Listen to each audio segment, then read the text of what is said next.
सत्ताधारी महायुती आणि विरोधकांचा मविया असलेला एक घटक या नात्यानं ज्या निवडणुकांना ते सामोरे जाणार आहेत त्याचं वेळापत्रक आता आपण पटकन पाहणार आहोत। 23 डिसेंबर ते 30 डिसेंबर दरम्यान अर्ज भरणा म्हणजेच निवडणुकीसाठी उमेदवारांना अर्ज भरायचे आहेत। या अर्जांची छाननी 31 डिसेंबरला म्हणजे वर्ष संपण्याच्या शेवटच्या दिवशी होणार आहे।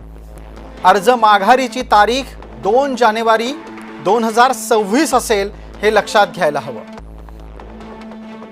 त्यामुळे अंतिम उमेदवार यादी ही 2 जानेवारी 2026 लाच घोषित होईल। मतदान होईल 15 जानेवारी 2026 ला आणि लगोलग दुसऱ्याच दिवशी म्हणजे 16 जानेवारी 2026 ला मतमोजणी होऊन निकाल लागतील। अर्थात तोपर्यंत कोणी निवडणुकीच्या विरोधात न्यायालयात गेलं नाही तर।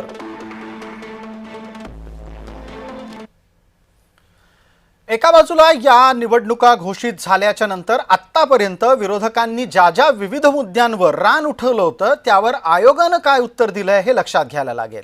विरोधक म्हणत होते मतपत्रिकेवरच मतदान घ्या, आयोगानं सांगितलंय मतदान होईल तेही यंत्रावरच।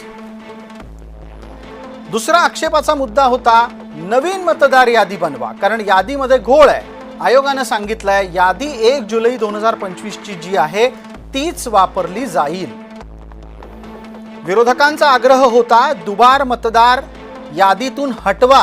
आयोग म्हणतंय जी 1 जुलै 2025 ची यादी आहे त्यातून नावं आता वगळता येणार नाहीत, फार तर नावं बदलता येऊ शकतात। म्हणजे एखाद्याचं आडनाव नाव स्पेलिंग चुकलं असेल तर ते दुरुस्त होऊ शकतं।